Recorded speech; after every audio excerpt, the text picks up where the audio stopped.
Hello, Schoonbeck crew. It's so exciting to be able to share some time with you. And I know that as we ended our time at school, we were just starting an exciting unit in CKLA called the Civil War. And we had learned about Harriet Tubman, we had learned about slavery, and we were just starting into learning about the different battles of the Civil War. I was out the other day and picked up this book called Who Was Abraham Lincoln? And I thought it might really help you to understand our president who went through that Civil War with us and brought us out a united union. So I'm going to read a chapter in it and send it out to you, and we'll if things go well, we'll continue to read the book a chapter at a time. I don't want my videos to get too long, but I was excited to be able to share this book with you. Chapter 1. April 11, 1865, after 4 terrible years, the American Civil War, the war between the North and the South, was almost over. Now it was clear that the North would win. President Abraham Lincoln had fought the war to prevent the rebel South from leaving the Union. He wanted the country to stay one country, the United States of America. From the window of the White House, the president addressed the big crowd below. His 12-year-old son, Tad, was at his feet collecting the papers that where his speech was written as he dropped them to the floor.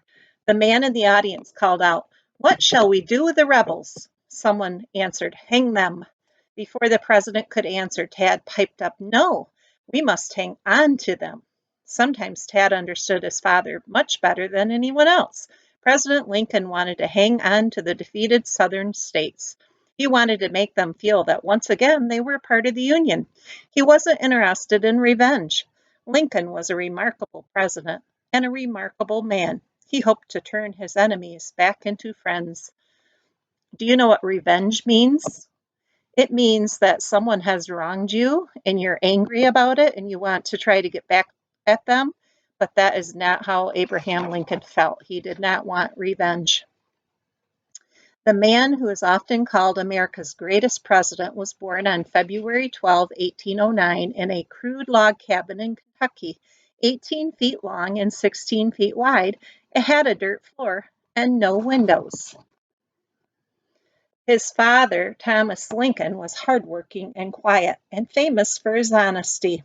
He'd had little schooling, just enough to sign his name. Abraham's mother, Nancy Hanks Lincoln, was intelligent and curious. She could read a little, but she couldn't write at all. This is the inside of their cabin. The Lincolns were poor. They moved from one small farm to another, trying to scratch out a living. When Abraham was 7, the family moved from Kentucky to Indiana.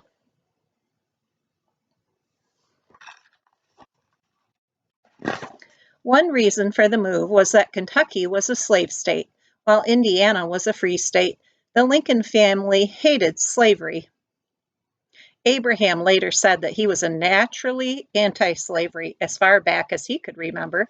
Eventually, the Lincolns ended up on a tiny farm in Illinois. Right where my finger is, right below Lake Michigan, would be Illinois. Even as the small children, Abraham and his older sister Sarah worked hard. Abraham was tall and strong for his age. By the time he was 8, he could pick up an axe and split wood as well as any man. He also helped with the plowing and harvesting, but not hunting. When he was 7 years old, he shot a wild turkey and he discovered that he hated killing things. When Abraham was 9, his mother died. It was a terrible loss for him and his sister. Thomas Lincoln couldn't raise his children by himself. Their home was miles from most other people, so he went back to Kentucky and returned with a new wife.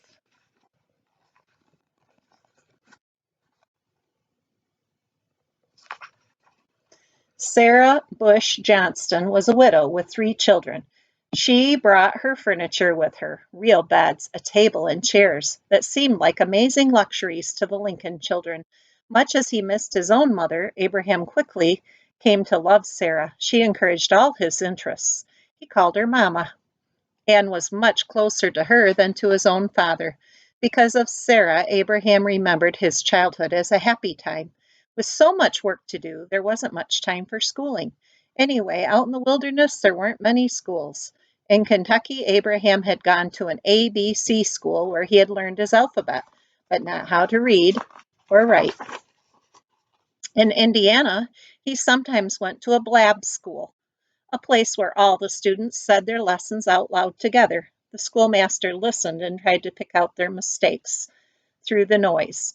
Abraham finished with school for good at the age of 15. Altogether, he had gone for only about a year, but he had learned how to read. Now he could teach himself anything he wanted. He read every book he could find. He once walked 20 miles to borrow a book. It took him a long time to finish the book. This is Aesop's Fables, which is one of the books he read.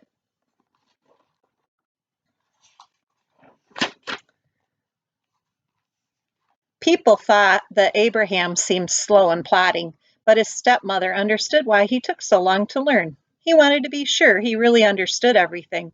Sometimes he'd learn part of a book by heart. Because paper was expensive and hard to get, he would write out passages on a piece of wood. When the wood got so black he couldn't see what he was writing, he would shave it off, and then he would start all over again. People liked Abraham. He was very good at telling funny stories. He was also famous for practical jokes.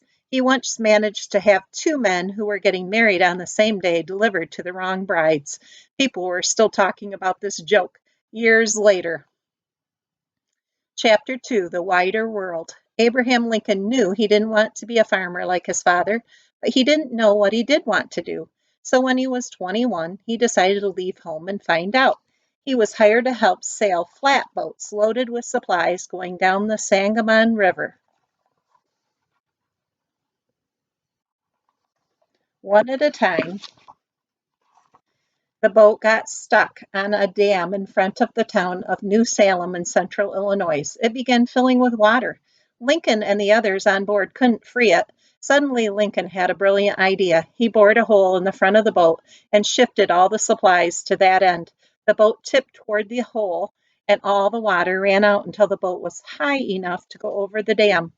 Denton Offutt, the boat's owner, was so impressed that he offered to put Lincoln in business. He decided to build a store in New Salem. Lincoln would manage it.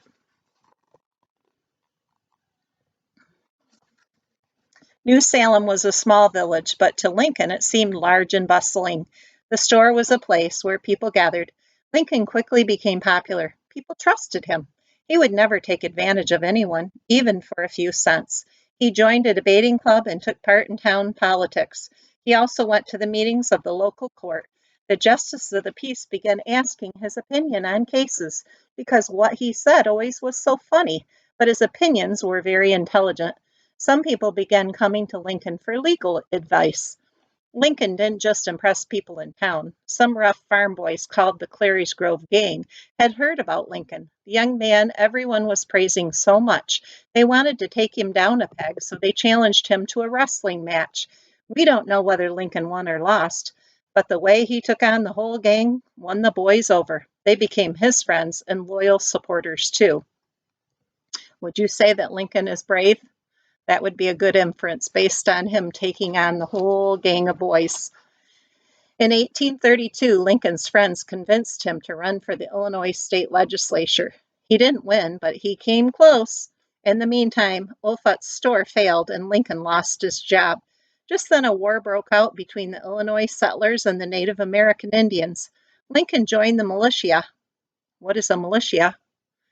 It's an army of citizens, not soldiers. He never actually fought any battles, but he boasted about all the blood he'd shed because of the mosquitoes. Remember, he didn't like to kill. He decided to run for the state legislature again. Must be he's persistent too, because when he lost the first time, he was not discouraged, right? He could count on support from all his friends in New Salem, but some farmers thought he was just a town fellow who didn't know how to work in the fields, so Lincoln pitched in with a harvest. What would you call him? I'd call him hardworking. That won him the farmers' votes, and he could count on the Clary's Grove gang to make sure their friends would vote for him, too. Do you think he impressed the gang? I think so, too. This time Lincoln won. Lincoln decided he would be a better representative if he knew more about the law, so he began to read law books. Although he never studied law formally, Lincoln taught himself enough to earn his law license by studying every spare second of the day. Often he studied while lying on his back with his long legs resting on the trunk of a tree. As the sun moved, he followed it around the tree.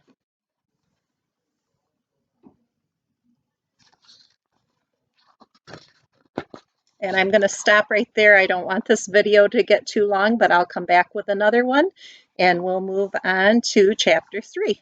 Thank you. Have a great day.